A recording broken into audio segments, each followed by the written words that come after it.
Hi guys, कैसे हो सभी? आई होप आप सभी अच्छे होंगे। अब देखिए मार्केट में यहाँ पर क्या सिनेरियो बन जा रहा है, कैसे हम इन चीज़ों को लेकर चलना है, नेक्स्ट वीक के लिए कौन सी चीज़ें इंपॉर्टेंट हैं, इन सभी चीज़ों के ऊपर हम इस वीडियो में डिस्कशन करने वाले हैं। सो दैट वेस्टिंग टाइम हम वीडियो को शुरू करते हैं। देखिए सबसे पहले अगर हम यहाँ पर मार्केट के ओवरऑल सिनेरियो की तरफ बढ़े, अभी के लिए मार्केट में कौन सी दो इंपॉर्टेंट न्यूज़ हैं, यूएस और ईरान की जो एक इंपॉर्टेंट न्यूज़ है वो तो चलिए हम इस वीडियो में डिस्कस करने वाले हैं। साथ ही साथ जो यूएस के जीडीपी डाटा आए हैं वो मार्केट को कैसे इंपैक्ट कर सकते हैं उसके ऊपर ही हम बात करेंगे। सबसे पहले हम बढ़ते हैं कि हमें यहाँ पर क्या-क्या चीज़ें देखने को मिल जा रही हैं। देखिए मार्केट जैसे यहाँ पर मूव कर रही है, 1-2 चीज़ें आपको ध्यान में रखकर चलनी है।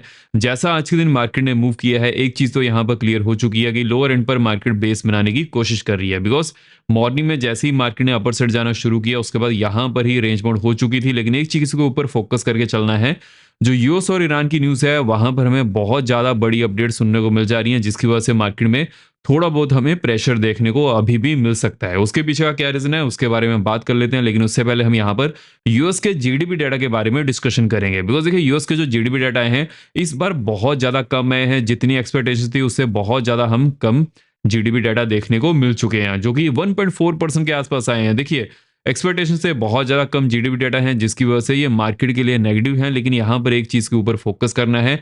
इसके पीछे का जो सबसे बड़ा एक इंपॉर्टेंट रीज़न था कि इस बार जीडीपी डाटा इतने ज़्यादा कम क्यों आए हैं, बिकॉज़ गवर्नमेंट शटडाउन था। और जब भी गवर्नमेंट शटडाउन होता है, इसका इम्पैक्ट हमें मार्केट पर देखने को मिल जाता है और वैसे कुछ यहाँ पर सिनेरियो भी बनते हुए नजर आ रहा है।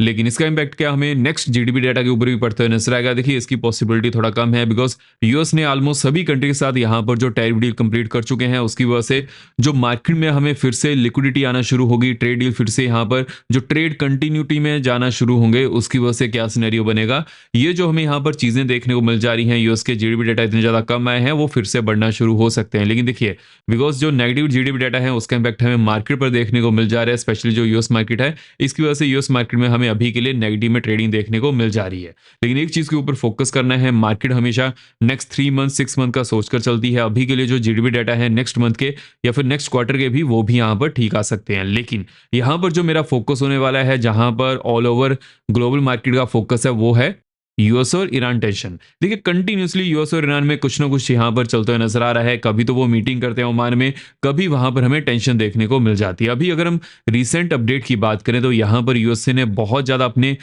फोर्सेस को अरब कंट्रीज में भेजना स्टार्ट कर दिया। देखिए यूएसए के मल्टीपल बेसिस हैं अरब कंट्री में, जिसकी वजह से अभी के लिए यहाँ पर क्या सिनेरियो बन जा रहा है, यूएसए किसी भी चीज के लिए तैयार होता जा रहा है। देखिए अगर हम यहाँ पर यूएस के बेसिस की बात करें, जॉर्डन में बेस है बड़ा, साथ ही साथ सऊदी अरेबिया में भी बेस है। अब ये जो चीजें हमें यहाँ पर बनते हुए नजर आ रही हैं, यूएसए यहाँ पर कुछ ना कुछ तो प्लान कर रहा है, या तो फिर वो इसलिए ये चीजें कर रहा है सो दैट ईरान यहाँ पर डरे और ऑन टेबल बात करना शुरू कर दे एंड जो भी यहाँ पर डील है उसको कंप्लीट करे। लेकिन अगर ऐसा नहीं होता है उस समय, बिकॉज आपको ट्रम्प का पता है, वो कभी भी अटर पटर कर सकता है, तो उसके लिए आपको पहले से तैयार होकर चलना है। एग्रेसिवली आपको यहाँ पर कोई भी पोजीशन को लेकर नहीं चलना है, वेट एंड वॉच करिएगा। बिकॉज मेरा यहाँ पर क्या मानना है, इसकी वजह से मार्केट में टेंशन हमें देखने को मिल सकती है। स्पेशली अगर हम यहाँ पर गोल्ड और सिल्वर की बात करें, उसकी वजह से गोल्ड और सिल्वर में हमें फिर से उछाल देखने को मिल सकता है, तो उसके ऊपर फोकस करके चलना है। अगर हम यहाँ पर रिसेंट अपडेट्स की बात करें कि यहाँ पर हमें क्या चीजें देखने को मिल जा रही हैं, ट्रम्प ने ईरान को 10 डे डेडलाइन दी है बात मानने के लिए। अब यहां पर कौन सी बात एक इंपॉर्टेंट है कि वो न्यूक्लियर यहां पर नेशन ना बने। देखिए न्यूक्लियर नेशन का ये मतलब नहीं होता है कि वहां पर कुछ ना कुछ गलत होने वाला है, लेकिन कौन सी कंट्री न्यूक्लियर नेशन बनती है वो देखना बहुत ज्यादा इंपॉर्टेंट हो जाता है। बिकॉज जितने भी न्यूक्लियर नेशन है उनका ये मानना है कि और ज्यादा कंट्रीज यहां पर न्यूक्लियर पावर नहीं बननी चाहिए, एंड स्पेशली वो कंट्रीज नहीं बननी चाहिए जहां पर पॉलिटिकल टेंशन है। अगर हम ईरान की बात करें तो वहां पर कंटिन्यूसली पॉलिटिकल टेंशन चलती जाती है, तो इसके कारण यूएसए यहाँ पर ये कदम उठा रहा है एंड जो बड़ी कंट्रीज हैं वो सभी यूएसए का साथ इसमें देने वाली हैं। लेकिन अगर हम यहाँ पर यूके की बात करें, यूके ने यूएस को एयरबेस डिनाई किए हैं। देखिए ये चीज बहुत ज्यादा इंपॉर्टेंट हो जाती है, विच मीन्स की यूके यहाँ पर ये नहीं चाहता है कि कोई भी ईरान के ऊपर मिलिट्री कार्रवाई की जाए। अब देखते हैं यहाँ पर क्या सिनेरियो बनता है। मेरा यहाँ पर ये मानना है कि यहाँ पर मिलिट्री कार्रवाई करना थोड़ा मुश्किल हो सकता है यूएसए के लिए। यूएसए एक तरह का यहाँ पर मसल फ्लेक्स कर रहा है कि वो दिखाना चाहता है कि हम किसी भी सिचुएशन के लिए तैयार हैं। अब ये ईरान के हाथ में है कि उनको क्या करना है। अगर हम एफआईज और डीएस के डाटा की बात करें, देखिए एफआईज ने आज के दिन भी यहाँ पर रेड में डाटा शो किया है। हालांकि इसके ऊपर हम नेक्स्ट वीडियो में डिस्कशन करने वाले हैं कि अभी के लिए जो एफआईज यहाँ पर करते हुए नजर आ रहे हैं, इसको हमें नेक्स्ट वीक के लिए कैसे लेकर चलना है। बिकॉज हमने इस वीक की स्टार्टिंग में डिस्कशन की थी कि एफआईज को एटलीस्ट एक वीक यहाँ पर ग्रीन में डाटा शो करना पड़ेगा, उसके बाद ही ये यहाँ पर कंफर्म हो सकता है कि हाँ एफआईज अभी के लिए फिर से आना शुरू कर चुके हैं। बिकॉज एफआईज एक दिन यहाँ पर ग्रीन में डाटा शो करते हैं, 2 दिन करते हैं, उसके बाद जो अगले 4 दिन होते हैं वहां पर वो रेड में डाटा ही शो करना ज्यादा प्रेफर करते हैं। तो अभी के लिए भी एफआईज डोमेस्टिक मार्केट में कुछ नेगेटिविटी बिहेवियर ही शो कर रहे हैं। अगर हम यहाँ पर क्रिप्टो की बात करेंगे, अभी के लिए क्रिप्टो में हमें क्या चीजें देखने को मिल जा रही हैं, उसको हमें कैसे अप्रोच करके चलना है। देखिए अगर हम बीटीसी की बात करें तो बीटीसी टॉप से ऑलमोस्ट यहाँ पर 40% तक गिर चुका है। अब जब भी बीटीसी में हमें इतनी ज्यादा गिरावट देखने को मिलती है, वहां पर एसआईपी का ऑप्शन अच्छा रहता है एज कम्पेयर टू आप यहाँ पर ट्रेडिंग करें। हाँ, ट्रेडिंग में बेटर सिनेरियो बन जा रहे हैं, लेकिन एसआईपी का भी यहाँ पर मौका बन सकता है। आप कॉइनडीसीज को यूज कर सकते हैं, वहां पर एसआईपी के लिए बहुत ज्यादा चीजें अवेलेबल हैं, उसको भी आप चेकआउट कर सकते हैं। स्पोर्ट में भी ट्रेडिंग यहाँ पर होती है, तो उसका भी फायदा उठा सकते हैं। इन्वेस्टमेंट पर्पज के लिए भी ये चीज को देख सकते हैं।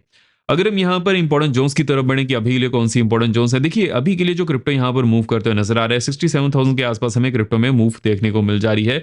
लेकिन 67,400 के ऊपर अगर अगेन 15 मिनट कैंडल क्लोज करती है, नेक्स्ट यहाँ पर ऑलमोस्ट 68,000 की बनते हुए नजर आ रही है। उसके बाद नेक्स्ट 68,650 की देखने को मिल सकती है। लोअर एंड की बात कर लेते हैं, लोअर एंड में 66,750 नीचे अगर 15 मिनट कैंडल क्लोज करती है, डाउन साइड में नेक्स्ट यहाँ पर ऑलमोस्ट 400 की बनते हुए नजर आ रही है। उसके बाद नेक्स्ट 66,000 की देखने को मिल सकती है।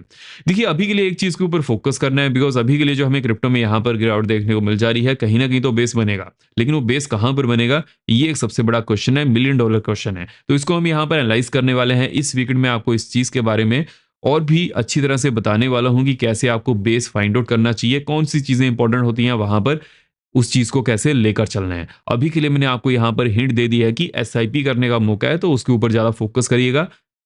एंड देखिए अभी के लिए यूएस स्टॉक में भी यहां पर ट्रेड किया जा सकता है, वो एक सबसे बड़ा बेनिफिट है, उसको भी चेकआउट कर सकते हैं। जो भी फ्यूचर्स में ट्रेड करना चाहता है इसका भी फायदा उठा सकता है।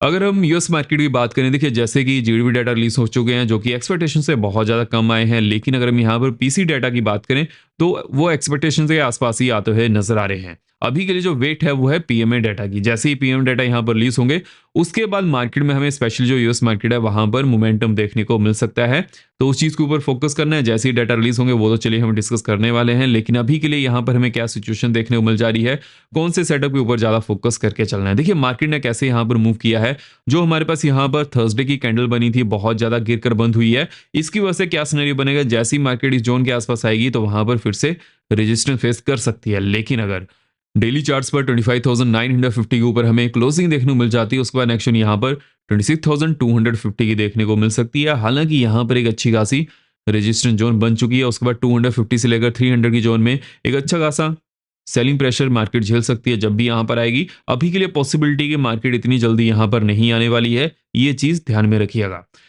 मैं यहाँ पर किस चीज के ऊपर फोकस करने वाला हूँ, 200 डैमा। अगर 200 डैमा के नीचे मार्केट जाती है तो उसके बाद यहाँ पर सेलिंग प्रेशर और भी ज्यादा गहरा सकता है, तो इस चीज के ऊपर मेरा ज्यादा फोकस रहेगा as compare to upper side. अब आपको यहाँ पर ये चीज पता चल गई होगी कि मैं कहाँ पर चीजों को लेकर चल रहा हूँ, किन चीजों के ऊपर मैं ज्यादा फोकस कर रहा हूँ, कौन सी जोन मैं यहाँ पर फोकस ज्यादा रखूंगा। हाँ, हमेशा देखिए एक जोन के ऊपर फोकस नहीं होता है, हमेशा हमें देखना पड़ता है कि मार्केट का सेंटीमेंट अभी के लिए क्या है, उसको हमें कैसे अप्रोच करना है। अभी के लिए जो मार्केट का सेंटीमेंट है बीरी साइड की तरफ जा सकता है, तो उस चीज के ऊपर मैं ज्यादा फोकस करने वाला हूं। बैंक्स की बात कर लेते हैं। देखिए बैंक्स जैसा अभी के लिए परफॉर्म कर रहे हैं as compare to other sector, हमें बैंक्स में फिर भी कम गिरावट देखने को मिलेगी, तो इस चीज के ऊपर फोकस करना है। हालांकि ऐसा नहीं है कि कोई भी रेड कैंडल नहीं बनेगी, लेकिन as compare to other sector banks यहां पर जल्दी रिकवर करेंगे, जिसकी वजह से वो मार्केट को सपोर्ट देते हुए नजर आएंगे। अभी के जो आईटी सेक्टर है वहां पर फोकस होना चाहिए, बिकॉज आईटी सेक्टर में अच्छी खासी गिरावट देखने को मिल चुकी है। इसके पीछे का क्या रीजन है वो चीज हमने पहले ही डिस्कस करना शुरू कर चुके थे, जब आईटी सेक्टर राउंड इस जोन के आसपास था कि जो एआई है उसकी वजह से हमें डोमेस्टिक मार्केट में गिरावट देखने को मिल सकती है, और वैसे ही यहां पर बनते हुए नजर आया। अभी के लिए जो आईटी समिट भी हुआ था उसकी वजह से भी मार्केट यहां पर सस्टेन करने की तो कोशिश कर रही है, बिकॉज मार्केट को ऐसा लग रहा है कि हाँ जो इंडियन प्लेयर हैं वो भी एआई में आना शुरू कर देंगे और भी जोर शोर से। देखिए मेरा यहाँ पर क्या मानना है, जितनी भी छोटी कंपनीज हैं जो एआई पर ज्यादा फोकस कर रही है उनको बड़ी कंपनीज एक्वायर कर सकती हैं, लेकिन उनकी वैल्यूएशन भी यहाँ पर बढ़ चुकी है, जिसकी वजह से जो भी बड़ी कंपनी उनको एक्वायर करेगी उसके बाद उसका जो यहाँ पर वैल्यूएशन रहेगी वो और भी ज्यादा बढ़ सकती है। तो इस तरह से मार्केट यहाँ पर बेस फॉर्मेशन करेगी। देखिए बेस फॉर्मेशन करना मार्केट का एक ट्रेंड रहता है उसको हमें समझना पड़ेगा कि बेस फॉर्मेशन कब बन सकती है। मैंने आपको इस चीज के बारे में अपडेट कर दिया कि कैसे आईटी सेक्टर में बेस फॉर्मेशन बनेगी। लेकिन देखिए ज्ञान एक तरफ, उसको कैसे इंप्लीमेंट करना है वो दूसरी एक चीज है। और हमेशा लोग ज्ञान तो ले लेते हैं लेकिन उसको इंप्लीमेंट कैसे करना है वहां पर वो हमेशा धोखा खा जाते हैं या फिर मोस्ट ऑफ टाइम धोखा खाते हैं।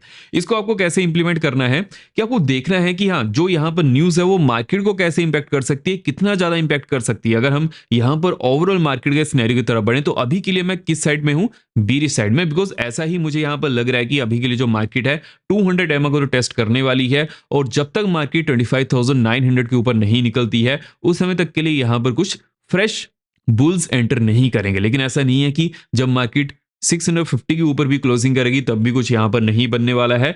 उसके ऊपर हम जो नेक्स्ट यहां पर वीडियो रहेगी वीकली बेसिस पर हम इन सभी इंडाइसिस के बारे में डिस्कशन करने वाले हैं, इनकी जोन्स के बारे में डिस्कशन करने वाले हैं फॉर द वीकली एनालिसिस। तो उसको भी आप अच्छी तरह से देखिएगा, वहां पर हम बहुत सारी चीजें डिस्कस करने वाले हैं। मेक श्योर कीजिएगा इस वीडियो को भी लाइक कीजिएगा, सो मुझे पता चलता रहेगी आप अच्छी तरह से वीडियोस को देख रहे हैं, आप यहां पर कुछ ना कुछ समझ रहे हैं। अब हम मिलते हैं नेक्स्ट वीडियो में। जय हिंद।